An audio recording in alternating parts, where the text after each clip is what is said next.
Shirkan jaraa'id ay isugu yimaadeen maamulka degmada iyo laamaha amniga degmada Wallaweyn ayaa waxay kaga hadleen shil dil ah oo 13 bishan ka dhacay degmada Wallaweyn ka oo ay ku geeriyoodeen 3 ruux halka laba kamid ah ay ahaayeen ciidamada daraawiishta Koonfur Galbeed Soomaaliya ee degmada Wallaweyn. Maamulka iyo hay'adaha amniga oo la hadlay telefishinka Koonfur Galbeed Soomaaliya ayaa ka warbixiyay qaabka uu dilka u dhacay. Sidoo kale maamulka ayaa ka hadlay warsaacado ka hor ka soo yeeray odayaasha beesha marxuumeynta ka ay ku sheegeen in dilkaasi uu ka dambeeyay gudoomiyaha degmada Wallaweyn ee gobolka Shabeellaha Hoose.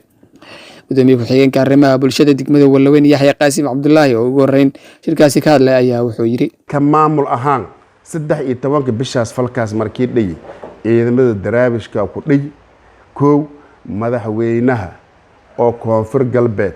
oo maamul Koonfur Galbeed in sareeyo intii barnaamijkaas maamul wal shaqo aan ka lahayn waayo ciidamada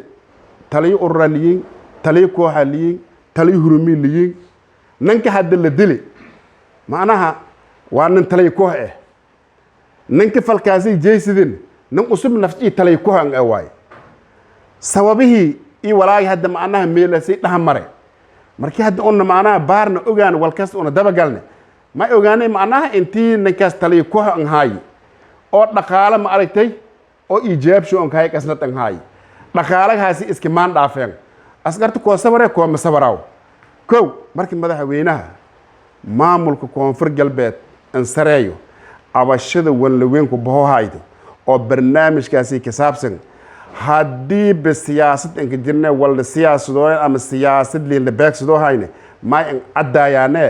intii maamul walaaga shaqul an ka lahayn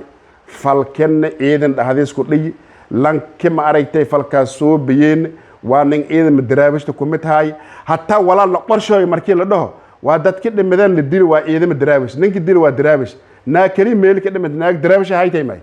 waa ciidan ka tirsanaytay waa may waay marka hadii wala qorsheeyo may dad lankii la qorsheeyo la aaday maana ummadkeeda ka darsadee marka falkaas dhigi falkaas sababtaas aan dhigi taliyaha ururka ciidamada daraawiishta Koonfur Galbeed Soomaaliya iyo baaraha kiiskan ayaa iyaguna ka warbixiyay dadaalada ay ku baadigoobayaan dambiilihii falkan geystay dawladda Koonfur Galbeed oo ka sareeyay madaxweynaha Koonfur Galbeed Cabdulaziz Maxamed Xasan Laftagareen wasiirada amniga arrimaha gudaha taliyaha daraawiishta wala in sheegay in shirkaasow arrimo siyaasadeed aan ka dhina arrimo qabiil aan ka dhina oo ka dhii wal shakhsi jeesiday oo manaha oo laablaka in haayaan ya adaye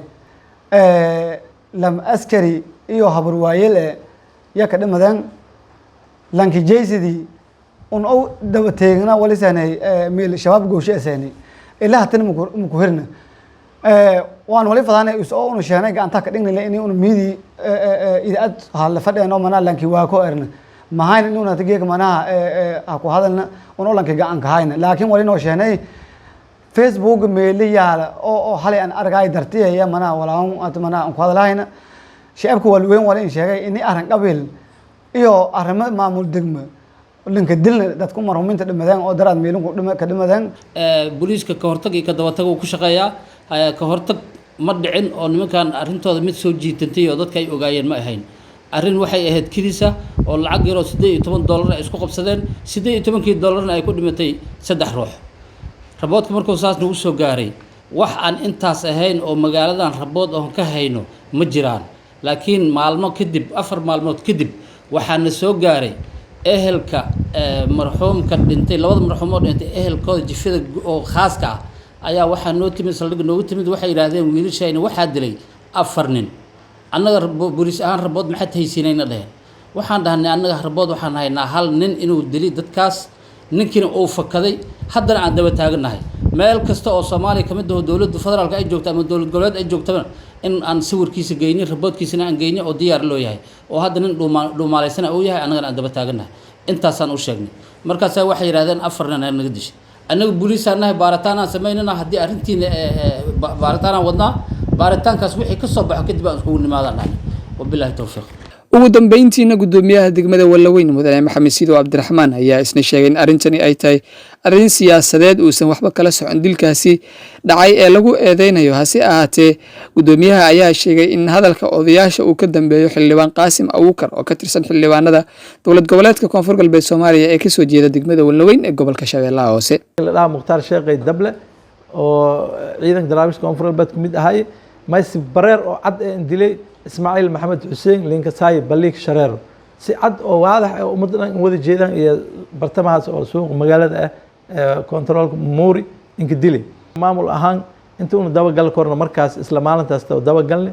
waxoogaa magaalada sida la socotaan fatahaad badan iyo ku jirta dhinacii fatahaadii biyo iyo ninkan asal shay deegaanka isku jeeda ahay dhinacii baxsaday nin suurtagal ah in aan biyo dhaxmarno ma iska dayna aan soo wareegin kor un ku koyno biyo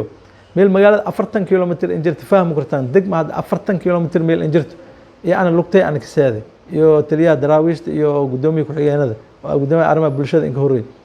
meel markii uu osaani xilli waxa maynay naga tahay oo xun waana zone shabaab iyo galnay marka maynay kaliftayna oo in dib u gurasho soo suubino kadibna maalintaas ilaa ay haddana maamulka degmada iyo hay'adaha amniga marna meel ma fadhiyaan dad ku hadlayaan Facebook una aragnay oo leeyahay macna waxa may ku dambeeyay maamulka degmada may ku dambeeyay qof ku mid ama baad gudoomiyaha degmada iyo noo dil labada qof gudoomiyaha degmada iyo noo dil waa shay gariib oo aniga yaab leh way orantii aad la yaab way in gudoomiyaha degmada soo bii laba ku mid ah ciidamada daraawiishta Koonfur Galbeed dilo qof haween ay dilo waa shay cajiib ah way waa nin weyn oo aan runtii dhala karo qofka kelmadaas ka hadalay marka kuleyta madaxda Koonfur Galbeed madaxweynaha in horoy gudoomiyaha baarlamaanka in horoy qofkii barnaamijkaas soo awaawulay oo odayaalkaas in asaas in hadalan soo awaawulay usbasin sheen doon dadkaas oo hadalayaan codso usbasin sheen doon un misin diraan usisiil kooy doon arag kurtaan siyaasad oo awalba beel huweer dhatiya taali oo macna oo iska haysadeen mas'uuliyadda oo wan ku dambooyi ninka hadda oo una fartka taagtaageen waa xildhibaan Qaasim Maxamed usi barnaamijkan ku dambooyi uni niil kooyan walkasoo niil wax sameeyaan dokumentiyo sinin qoreen warqado sinin qoreen oo leeyan jufada beel huweer walaay un oo kinshaan oo un ka dhan dadkaasta samadoon ma waa afar qabiil waay dadka hadda meel fidhiyay oo maamulka degmadana dili sidaana weela oo leeyan beesh huli oo kaliya waay hal qof oo dadka meel ku hadalay oo beelaha kale oo beesh huweer ah ma ka jiraan Michael oo madaxda mar labaad mar saddexaad in nagaane xildhibaan Qaasim Linin waraysido waxyaabaan wala ka kalifaw ina isin siin cadaayo hadii liin baayid hataa in degmada Baydhabo gobolka Baay ana seedo diyaar ah in aan soo boo xildhibaan Qaasim horteel soo fadhiisiyo meel wala sheegaw meel uu ku jawaabno Cabdiqani Maxamed Xasan telefishinka Koonfur Galbeed degmada Wallaweyn